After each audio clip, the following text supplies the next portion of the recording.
மலேசியாலேருந்து வந்த நம்ம கறிக்கடை மாமா, முதல்ல வந்து சீர்வரிசை குடுத்து ஐஸ் வைப்பாரு பார்த்தா, உடனே விஜயாக்கு வந்து, "நீங்க ரொம்ப யூத்தா இருக்கீங்க" சொல்லிட்டு பெரிய ஐஸ கொட்டுறாரு. விஜயாக்கு உடம்பெல்லாம் சிலுத்து போது. அந்த அம்மாக்கு வந்து புகழ் தாங்க முடியல. உச்சி முதல் பாதம் வர அந்த அம்மாக்கு குளிர்ந்து போகுது மனசு. அதுக்கப்புறம் வந்து சீர்வரிசை குடுக்குறாரு. 100 சீர்வரிசை 100 தட்டு சீர்வரிசை குடுப்பாரு பார்த்தா, ஒரே ஒரு தட்டு சீர்வரிசை குடுத்தாரு. அதுலயும் வந்து எடுத்துட்டு வந்த பிரேஸ்லெட்ல ஆட்டைய போடலாம் பார்த்தாரு. அதுக்குள்ளே ரோஹிணி வந்து பிரேஸ்லெட்ட வந்து எடுத்து வைங்க மறந்துட்டீங்களான்னு கேட்டாங்க. உடனே பிரேஸ்லெட்டையும் தூக்கி தலைய தட்டுல வச்சுட்டு எல்லாரையும் கூப்பிடுறாரு குடுக்கறதுக்கு. 100 தட்டு எடுத்துட்டு வரலான்னு பார்த்தேன். ஆனா வந்து யாருக்குமே வந்து பீஸா கிடைக்கல. பீஸா கிடைக்காதனால யாரும் வரல. பீஸா கிடைக்கும்போது எல்லாம் வருவாங்கன்னு சொல்லிட்டு அவரு எசக்கு பொசுக்கா மாட்டிக்கிறாரு. எசக்கு பொசுக்கா மாட்டும்போது எல்லாருமே வந்து, "என்னது பீஸாவா?" சொல்லிட்டு கேட்குறாங்க.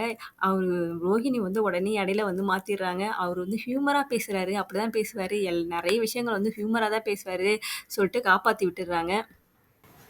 என்னதான் கறிக்கடை மாமா தப்பிக்க முயற்சி பண்ணாலும், யாரும் விடுறதா இல்ல. ஸ்ருதி வந்துடுறாங்க. ஸ்ருதி வந்து கேட்குறாங்க, அங்கிள் நீங்க மலேசியால எங்க இருந்தீங்க?" "மலேசியால இருந்தேன்." "மலேசியால தான் இருந்தீங்க? மலேசியால எங்க இருந்தீங்க?" "அதாம்மா மலேசியால தாம்மா இருந்தேன்னு" சொல்லிட்டு வடிவேல் காமெடியா பேசுறாரு.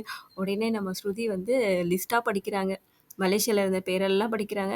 இருந்தாலும் "இந்தாம்மா ஒரே ஸ்வீட் நேமா சொல்ற" சொல்லிட்டு கிண்டல் பண்றாரு. அவங்களுக்கு எங்க அங்கிள் எப்பயுமே இப்படிதான் ஹியூமரா பேசுறாங்கன்னு சொல்லிட்டு ரோஹிணி வந்து அங்கிள தப்பிக்க விட்டுர்றாங்க. உடனே வந்து நம்ம முத்து வராரு. முத்துவ பார்த்து கறிக்கடை மாமா கேட்குறாங்க, "யார் இந்த பையன்?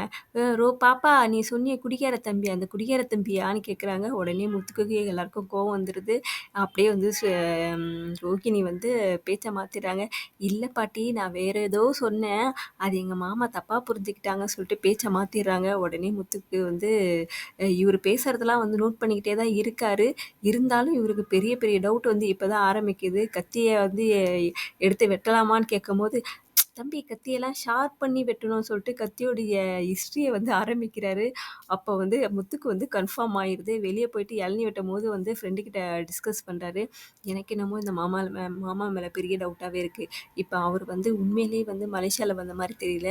அவரு லோக்கல்லேருந்து எங்கேயோ வந்திருக்காரு.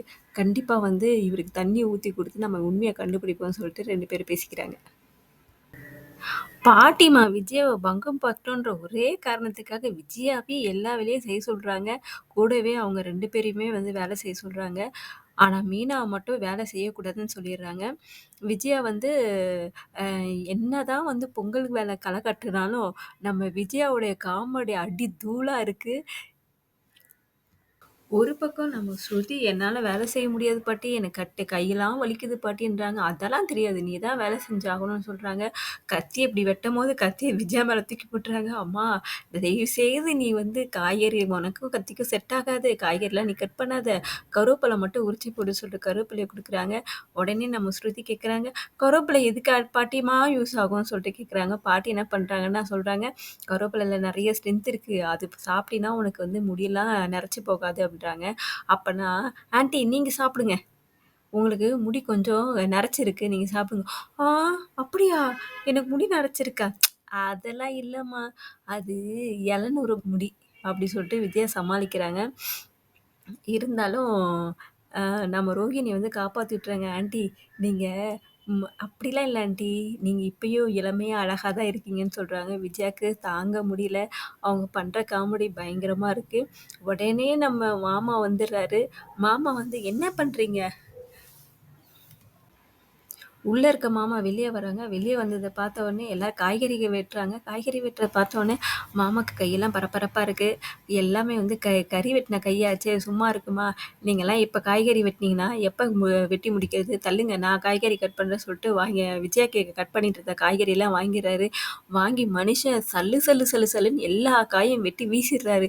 வெட்டி வீசுனத பார்த்து எல்லாருமே ஆச்சரியப்படுறாங்க. ஆச்சரியப்பட்டு நம்ம முத்து சும்மா இல்ல, "அப்பா இவரு காய்கறி வெட்டுற மாரி தெரியல. ஏதோ கசாப்பு கடையில ஆட குத்து போடுற மாரி இல்ல." "ஆமாண்டா, எனக்கும் அதே டவுட்டா தான் இருக்கு." அப்படி சொல்லிட்டு இருக்காங்க. இத கேட்டு நம்ம ரோகிணிக்கு வந்து பக்கு பக்குன்னு இருக்கு. எங்கடா நம்ம மாட்டிக்க போறோமோன்னு சொல்லிட்டு, "மாமா நீங்க தண்ணி கேட்டீங்கல்ல, உள்ள எடுத்து வச்சிருக்கேன் வாங்க" சொல்லிட்டு மாமா உள்ள கூட்டிட்டு போயிடுறாங்க. விஜயா மூஞ்செல்லாம் மாறி போகுது. என்ன நடக்குதுன்னு பார்ப்போம்.